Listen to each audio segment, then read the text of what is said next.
This is the most technologically advanced tractor that we have here. Basically, anybody can drive this thing. Well, I reckon I could drive it. She reckons she can drive it. You reckon you can drive it? Yeah. Let's give her a go.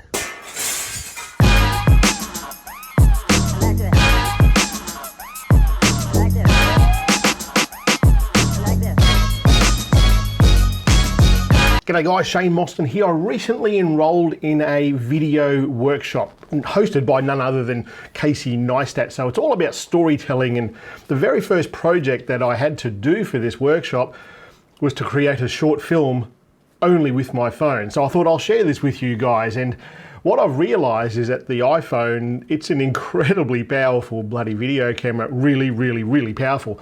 So I'm going to show you the video that I created for this project. It's only a couple of minutes long. And after that, I'm going to show you the tool that I used to create that video. And my mind has changed. I never, ever thought I would use one of these cages to create video with my phone. But I did, and it's pretty bloody good. Anyway, here's the video. Stick around. This is the most technologically advanced tractor that we have here. Basically, anybody can drive this thing. Well, I reckon I could drive it. She reckons she can drive it. You reckon you can drive it? Yeah. Let's give her a go.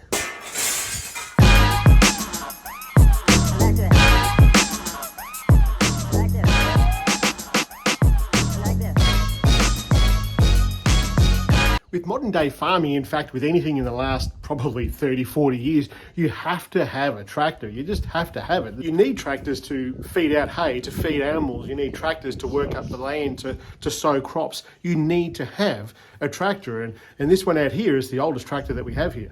It's quite a few years old. It still works. We still use it occasionally, but it's pretty bloody dangerous. These old school tractors, they really didn't have, well, that much. They weren't easy to drive. Well, they're still not easy to drive. There's more levers and gears on here and clutch pedals that you know what to do with.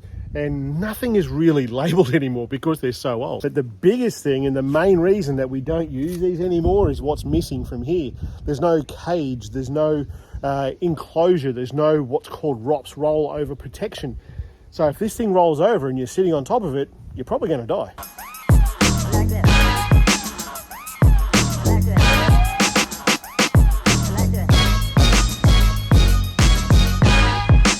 Unlike that one, this one here is a 6155 tractor.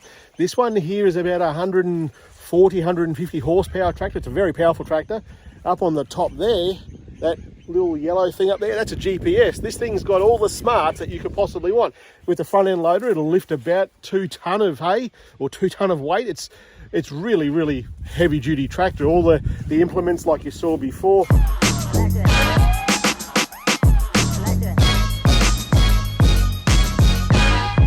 This is my wife, Sarah. Have you driven a tractor before? No. So you reckon you're going to drive a 150 odd horsepower tractor? I can ride a horse. We better hop in there with her. First time ever in the passenger seat. So just like a car, the ignition's down here. You need to start him up. Put the seat forward or anything? With the newer tractors, this is designed for people who have never really driven tractors before. It's all just like a car crossed with a video game. Even the joystick over here to control the front end loader, well, it looks like a computer game. One of the hardest things to do with a tractor, and this might sound really simple, but it's not, is to drive in a dead straight line. So we'll see how we go with Sarah driving in a dead straight line. All right, off we go.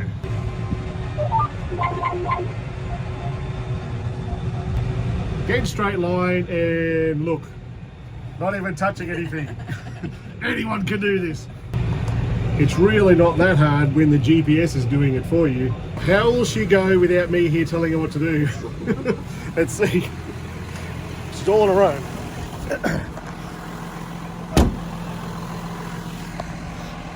Hopefully nothing breaks because we need this to feed cows.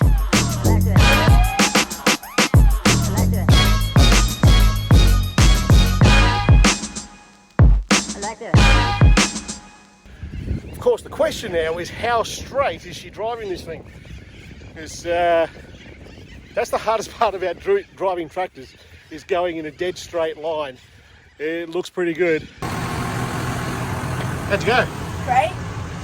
So now that you know how to drive it, Did you see the menu that came up before that says it's due for its 250-hour service? No, I wasn't looking at that. Well, now we need to go do an oil change. So there you have it. She didn't break it. She did a good job, and I think the video actually works pretty well as well. Tell me what you guys think. I'd love to know what you guys think.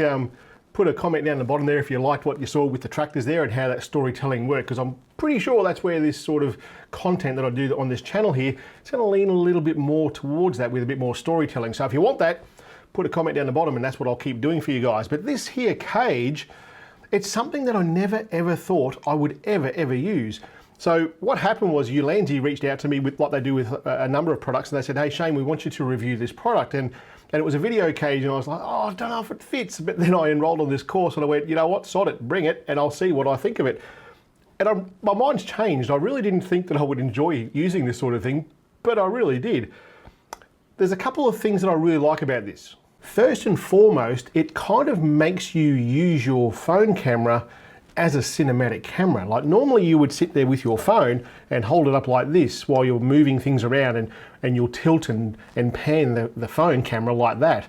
And cinematic cameras just don't do that. They're either on tripods or on people's shoulders or on gimbals or suspended gimbals. So the movement is slower and it's more exaggerated. So by using this, holding it out at arm's length and then not doing this, but doing this, it adds to the cinematic aspect of that. And some of the shots that you saw there of me bringing up some of the B-roll images, video, was me raising the camera and so forth onto the tractor. And that was done with this and holding it up at arm's length and giving you that cinematic sort of look. So it does work in that regard, and it kind of forces that perspective in your head. So if you do make video content, definitely look at one of these things. The other thing I like about this is the amount of cold shoe mounts that it's got. So this is what's called this is the Ulanzi Lino or Lino, L-I-N-O, and that's what the cage is called. It's a metal cage for vlogging. But it's got cold shoes all over. It's got one here, another one down the bottom here, and another one on this side here. So you can mount 4 things on this pretty bloody easily. And if you think about how Ulanzi make all their lights and stuff, they can generally piggyback on top of each other anyway. But I said to them, don't send just the cage, send me a microphone as well, and they did. This microphone here is the VMQ1, it's a Sairen, S-A-I-R-E-N microphone, and without this, I probably wouldn't have got the audio as good as I did inside the tractor, because they're pretty loud inside there. And the video light here is the VL69, I think it is. I've done a review with this light before, and it really does work quite well. All up, this is really not an expensive rig to put together. I'll put the price down the bottom there, and all the links to this stuff is down the bottom. But I really wanted to show you, I see these things all the time online, video cages and stuff, and I've always thought, bugger that, why would you do that? But my mind has changed. If I'm going to be shooting video from now on, I think I'm going to be putting it in this cage. The only thing I don't like about this is that I wish it had a button. I wish you could go out there, shoot the video, and just push a button to record.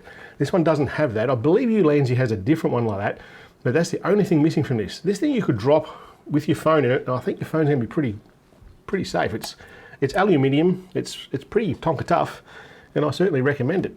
My mind has changed on these video rigs. Anyway, that's it for today, guys. I'll catch you next week. See you later.